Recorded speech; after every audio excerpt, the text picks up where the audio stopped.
Hello, guys. I hope that you are all doing well.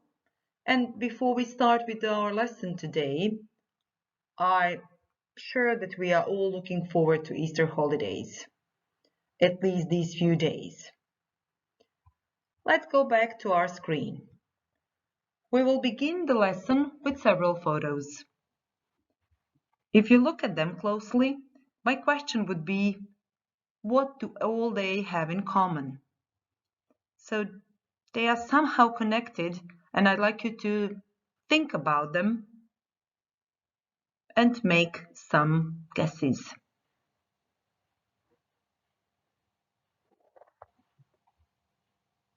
I'm sure that you all recognize television. This is in the middle. The picture in the upper right corner is the first prototype of the mobile phone. Its name was Brick. And in the lower right corner, you can see the first personal computer, which was called Apple. So, yes, if you have thought about all of them, and if you thought that they are inventions, that they make our lives easier, you're right. So I can't imagine my life without this thing in the upper left corner. Perhaps you can't recognize it, and it doesn't look like this today, but it is actually a washing machine. So today, in this lesson, we are going to talk about the most important inventions and discoveries in the 20th and 21st centuries. So, I'd like you to open your notebooks, which I think that you have prepared, as well as the book and your something to write with, pens, pencils, and erasers, and write this title, please. I deliberately also used and chose this background because it shows light bulbs, which are also very, very important for us today. We will start with one short video which shows you actually a place where we can find all those inventions, all things from the past. So if you guess that this is a museum, you're right. I don't know whether you think museums are interesting places or not, but this one, at least people say it's very, very amazing and special. Its name is the Science Museum in London. And if you click on this link, which I can't do right now because I can't record it then, there you will watch this short video. It is a very short one, and you can find certain information about it. And also, while watching, I'd like you to write at least 4 inventions while watching it. So you will see all sorts of things, and I'd like you to write at least 4. Okay, I'll give you 3 minutes to watch the video now.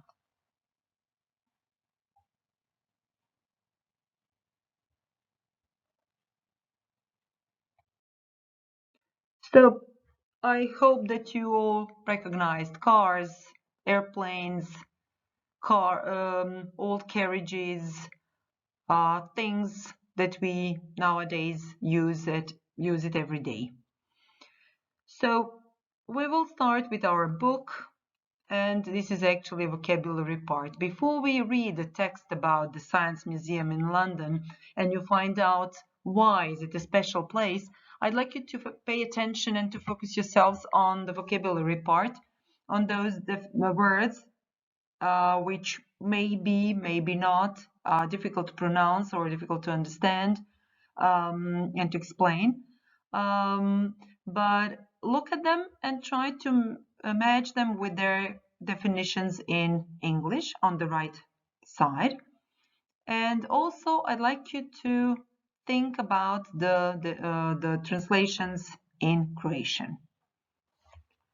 If you need a pause, just put pause and then match it, and then try to translate the words into Croatian. Okay, so who or how do we call human beings in general? Of course, we call them humanity or čovječanstvo. Something important or successful that you have done is, of course, an achievement, dostignuće, postignuće. Something that is shown, especially in a museum, is, of course, an exhibit, znači izložbeni primjerak. Amazing, worth remembering is remarkable, znači nešto izvanredno, zapamtljivo, prekrasno. An amusement park based on a single subject is, of course, a theme park, znači nekakav zabavni tematski park. And to make something fixed, of course, is to fasten, znači pričvrstiti. Good. Now I want you to look at your books, page 100. Here is a text about the Science Museum and a very nice addition to the title, which is actually not just another museum. So while reading and listening, because here you can click on the microphone and a loudspeaker, and then you can listen to the whole text, which is not very easy to read and to understand. That's why I want you to listen and read together with the speaker. I'd like you to try to answer these 3 questions, which are here on the slide. These are: what can you do at the museum? Which famous inventions and discoveries you can see there? And why is it so special? Okay, so now I will click on the tape recorder, and then you will listen to the audio. Okay? Unit 6. The World Around Us. Lesson 1. 20th and 21st Centuries Inventions and Discoveries. Track 48. The Science Museum, not just another museum. You don't like science? Physics gives you a headache? You'll definitely change your mind if you go to the Science Museum, which is an amazing place to visit, even if you're not interested in science. It is fascinating to see so many remarkable inventions which humanity has created. They are wonderfully restored and displayed in chronological order, telling the story of man's technological and scientific achievements. Steam engines, locomotives, full-sized aeroplanes and helicopters, cars, space shuttles, and the earliest and latest computers are included in its various collections, as well as such historic exhibits as Puffing Billy, the oldest steam locomotive, a reconstruction of Crick and Watson's model of DNA, or an Apollo space capsule. And these are just some of the amazing things which aren't seen every day. But what makes this museum so special? Throughout the museum, there are many interactive exhibits where you can see for yourself how they work. For example, there's a light aeroplane which is fastened to the floor, so you can climb into the pilot's cabin and see how the tail moves when you move the controls. And for those who think that science is complicated at the Science Museum, you can do experiments, solve scientific problems, and see how it all makes sense. Science and nature documentaries are shown in the IMAX 3D cinema, some of them in 3D.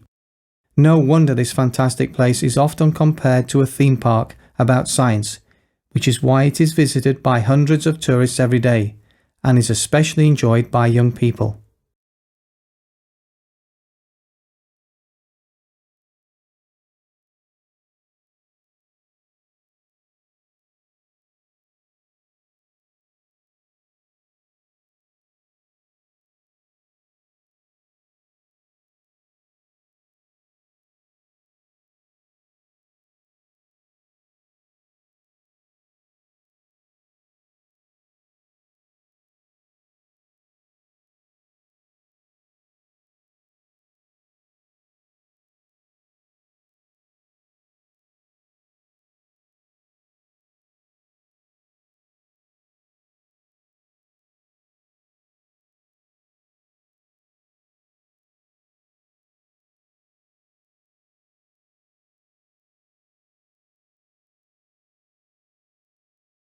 Unit 6. The world around us.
Okay, so the answers to these 3 questions, I'd like you to write them in your notebook and show them later on when there is a due date to submitting your homeworks.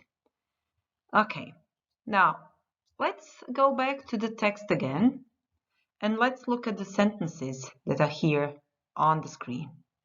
The first one, I'd like you to try to translate the first one. Many documentaries are shown in the IMAX 3D cinema. Dakle, mnogi dokumentarci se prikazuju u 3D kinima. The second one, it is visited by hundreds of tourists every day. Posjećen je stotinama turista svaki dan, ili kako bi mi u hrvatskom više ili prije rekli, stotine turista posjećuju ga svaki dan.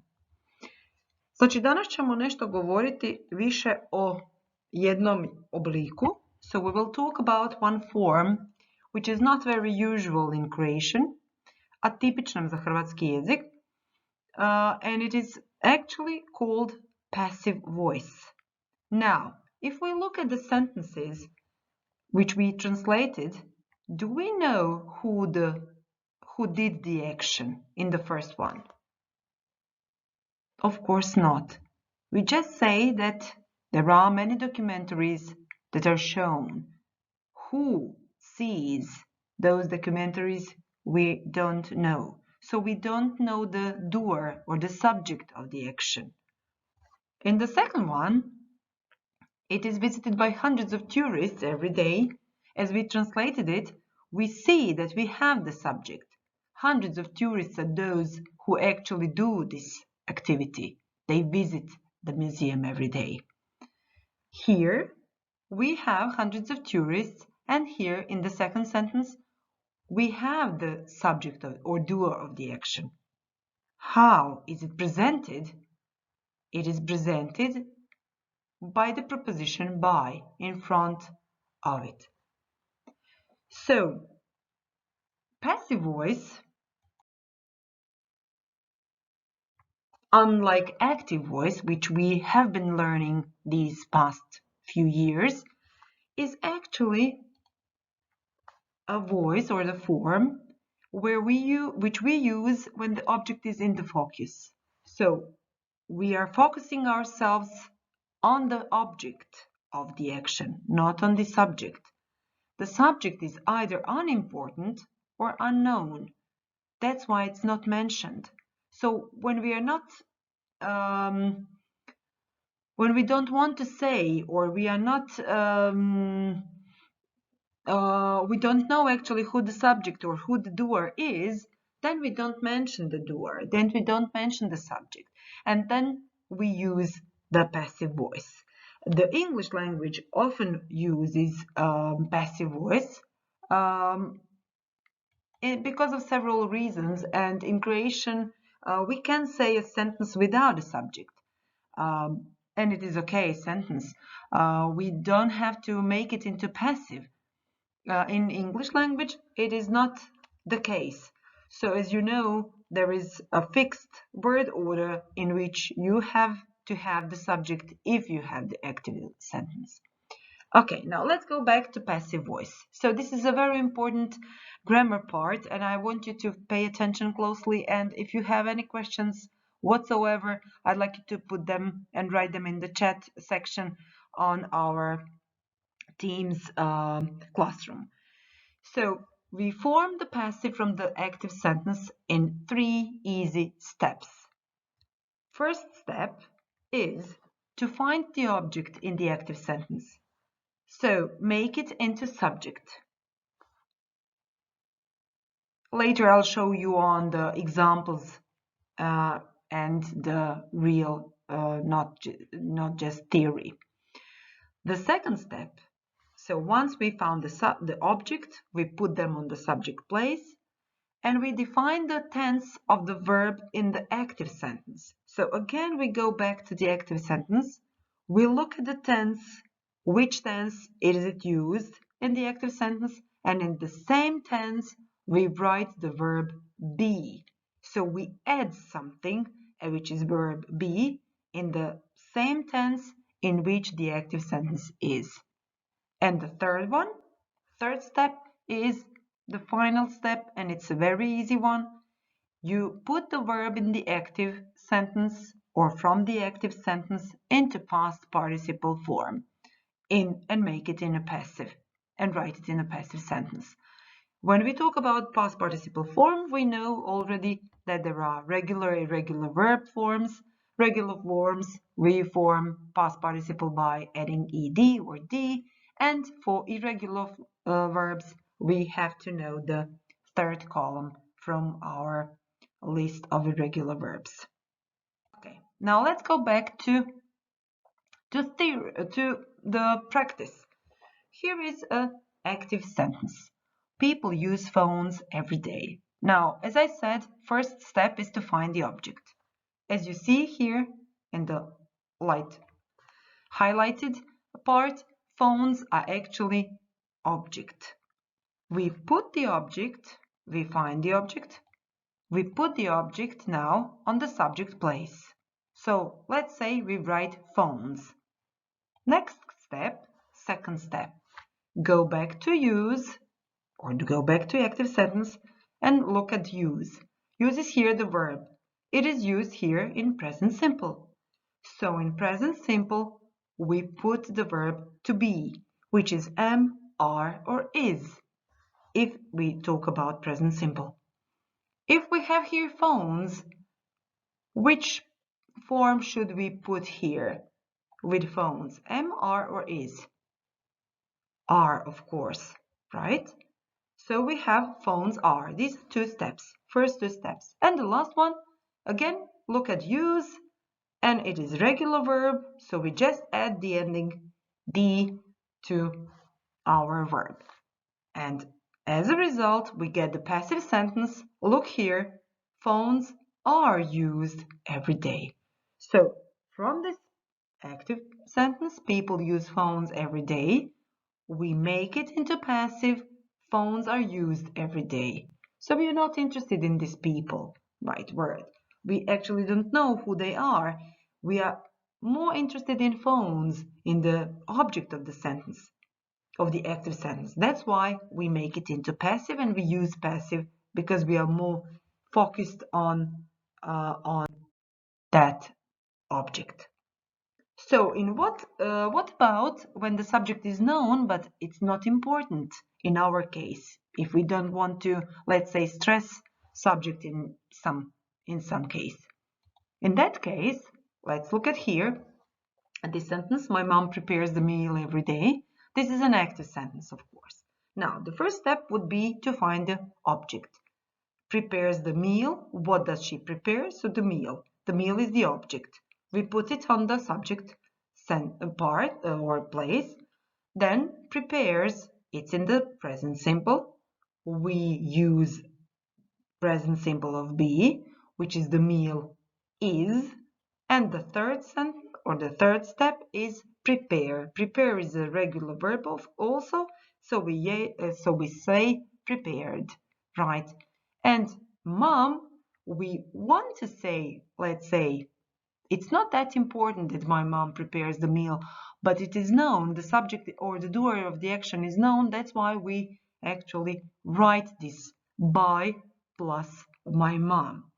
And very often we can omit it. We may not write it down. That's what actually makes a real passive sentence. So we have the meal is prepared by my mom every day. Okay? Let's do some exercises. Here are several sentences, 5 sentences, and I want you to complete them with present simple passive of those words in brackets. So here we already have passive sentences. So here we already, you don't have to make them or rearrange them in any way. Just make the drill or just write am, are, or is and past participle of the main verb or verb in brackets. You can write it in your notebook and later you will show it. Okay, now that we talked about 3 basic steps for making the passive from the active, we talked about and did some exercises on present simple passive. I'd like you to focus or to pay attention just for past simple passive. Let me remind you that there are all sorts of tenses for all the tenses that there are in English language, whether active but also in passive. But this year we are only going to talk about present, past simple, and future simple later on passive. So the same procedure is also, like we said earlier, 3 steps, but here we don't use present simple of the verb to be, but we use past simple of the verb to be, which is actually was or were. It depends on the subject, or it depends on what form this our subject of the passive sentence is. If it's third person singular, if it's I, then we use was. If it's you, we, they, we use were, of course. We use past simple passive to talk about the past, of course. Unlike present simple passive, we use it to talk about the present, right? Action or object that is being done in the present. And in the last column, you can see the example. The first television, here this is an object, was invented, was because television is the third person singular, invented by a Scottish inventor, J.L. Baird, in 1926. You can notice here that there is also a subject here mentioned by a Scottish inventor, but he is not that important in this sentence, in this case. We have the limelight here on the first television, which was invented and when it was invented. Okay. Again, some exercises, this time with past simple passive of the verb in brackets. Again, here you already have the passive sentences. You just have to write and learn the drill of making or writing the passive, past simple passive. So you can use and you should use was or were and past participle of the main verb in the brackets.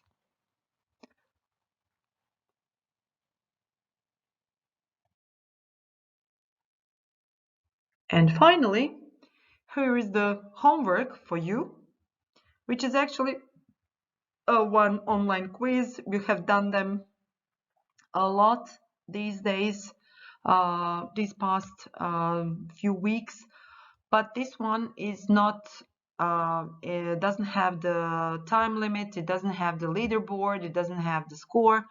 You just have to spin the wheel. What is it about? If you go on this link, I don't know, it doesn't let me if I record it. Okay, never mind. So you know actually the drill. You enter your name, or you enter the quiz with your name, but I don't think that you have to, because you just enter the game and you spin the wheel. On the wheel there are several sentences which are in active, and you should do them in passive. You should transform them in passive. Please do that for your homework in your notebook. In 2 weeks' time, we are going to have some assessment, some grading. So please be kind, and for your own sake, do the tasks, write the sentences. If you have any questions whatsoever, like I said previously, you can ask me, and also I will put and upload some exercises, some extra exercises next week concerning passive. Okay. Now about the deadline. Deadline is Tuesday, the 7th of April by 5 p.m. Please send me a photo of your written sentences, of vocabulary parts, of your notebooks, and the drill that you have already done before. See you next time. See you next week. There won't be that much homework. Next week we will be practicing. I will give you links and exercises and stuff, and please do your best and try to do some exercises and try to practice and try to improve your English knowledge. Thank you and goodbye.